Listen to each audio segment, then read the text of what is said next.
Hey fellas, meat trapper here. It is the middle of summer down here, so we're in 100-degree temps and very little rain. So it's good and hot out here today. What we're going to do today is we're going to talk about snaring as a system.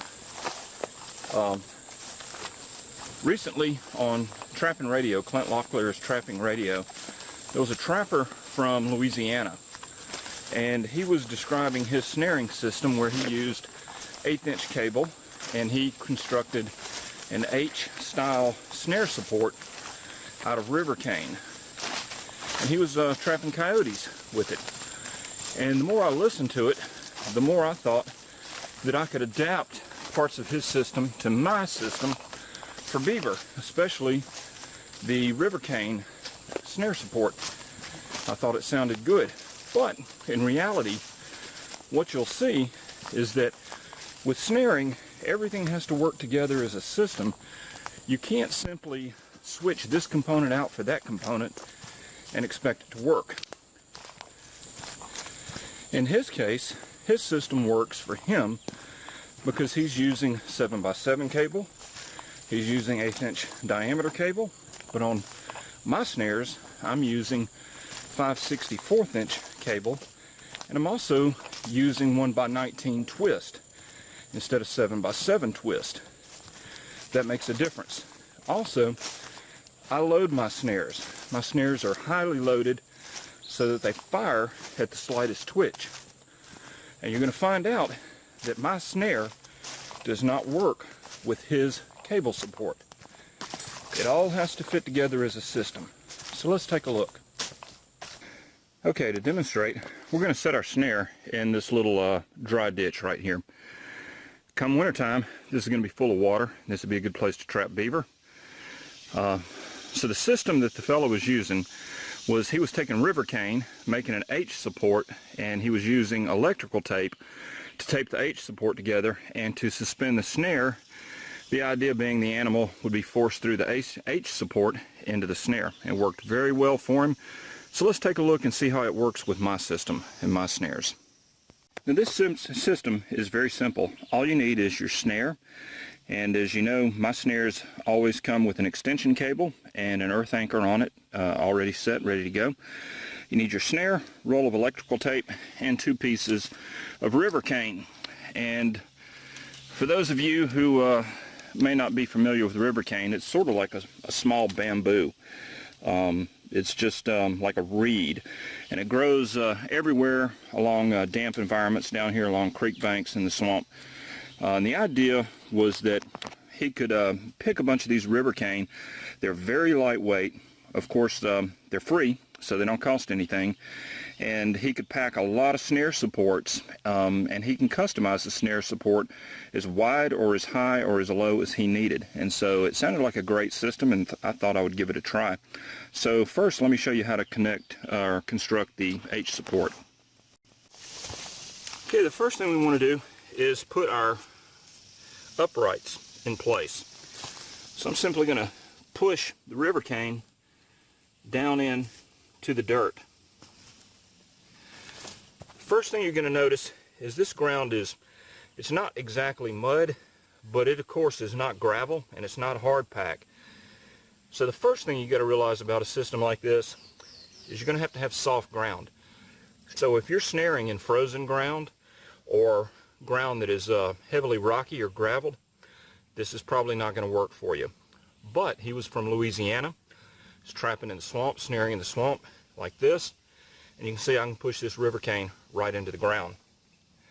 Now the next step is to construct the H support, the crossbar, right here.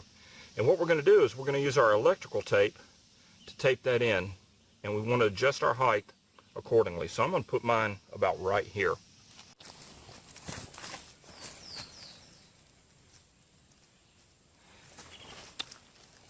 Okay, to put the crossbar on the top, what I'm going to do is I'm going to use my electrical tape. I'm going to take a piece, I don't know, 6 or 8 inches or so, pull it off, and I'm simply going to wrap it like a lashing I'll wrap it this way and then that way. Just get it good and tight. And see, with that electrical tape, it'll stretch and you can get it good and tight.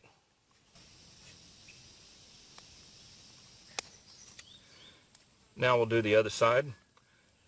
I don't know if you can see that water on that tape, but that's not rain, that's sweat. It is so hot and so humid right now that this tape is getting coated with my sweat. My hands are soaking wet. One of the problems with using electrical tape is it doesn't do well if it's wet when you're working with it. After it's on, it'll resist the moisture just fine. But if you're trying to set this under hot, humid conditions, or if you're trying to set it in the rain, you're going to have issues. So let me go ahead and put this one on here.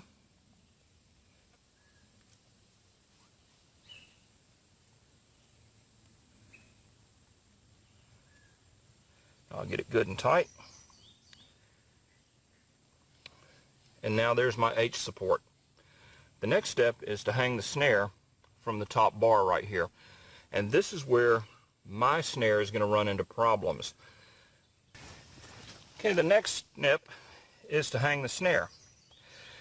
Now, the way he was hanging his snares, he was hanging them with a teardrop shaped loop like that, and he was taping the cable to the upper part of the support.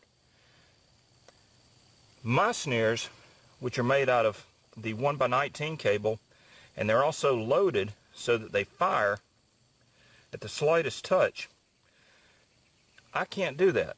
See, if I have to have my snare lock needs to be at the 10 o'clock position. That's why in my system I have my support collar and I put it about like that with the snare at the 10 o'clock position.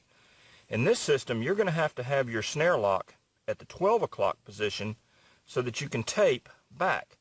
But what's going to happen is my snare will not hold a loop with the lock at 12 o'clock. It's going to fall shut. You can see that.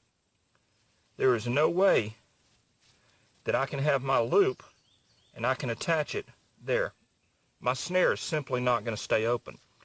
The 7x7 cable that he was using is a lot rougher cable, and the loop was a teardrop loop and not a loaded round loop. So he could set like that and make the catch. My snare won't work with this.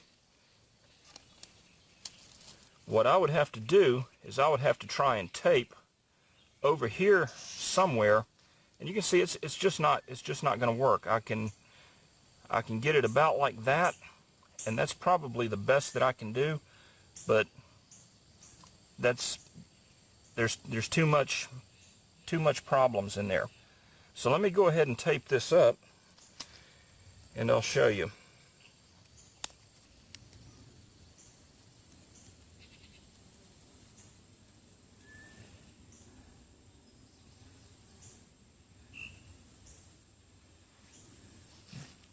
That's pretty close, but you can see I've got to, my snare lock is right up against the upright, and I'm not thrilled about that. That's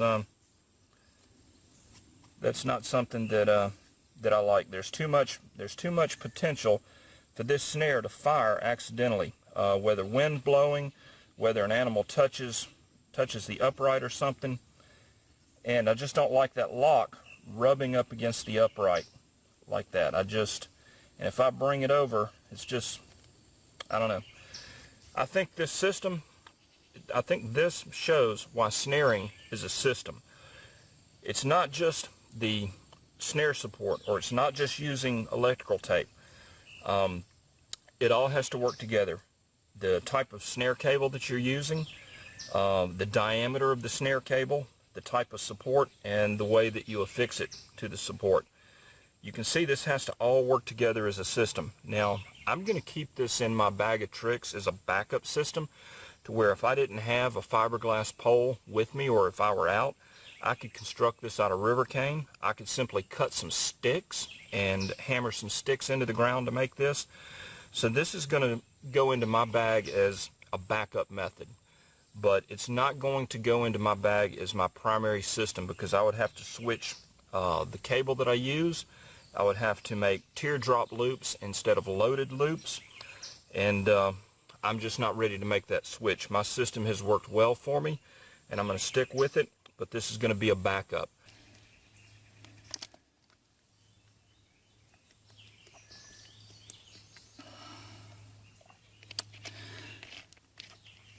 Well, fellas, I hope that was useful. Now is the time of the year to get out and try new things.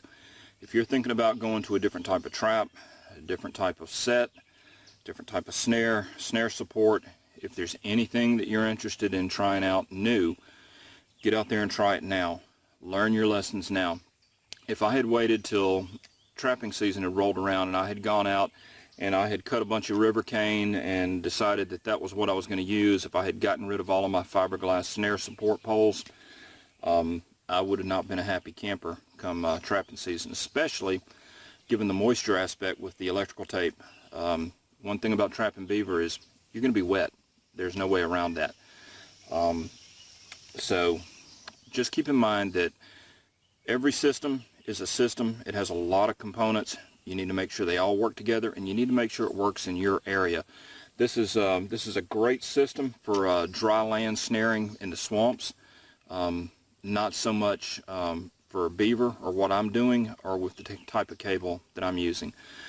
So anyway, it's time to do some scouting. I've got to mark where I'm going to put my deer stands up for this year. I've been cutting a lot of trails, doing a lot of work, and you got to do your prep work now, whether it's deer hunting, whether it's trapping. Get out in the woods, stay busy, and we'll see you soon. Thanks a lot.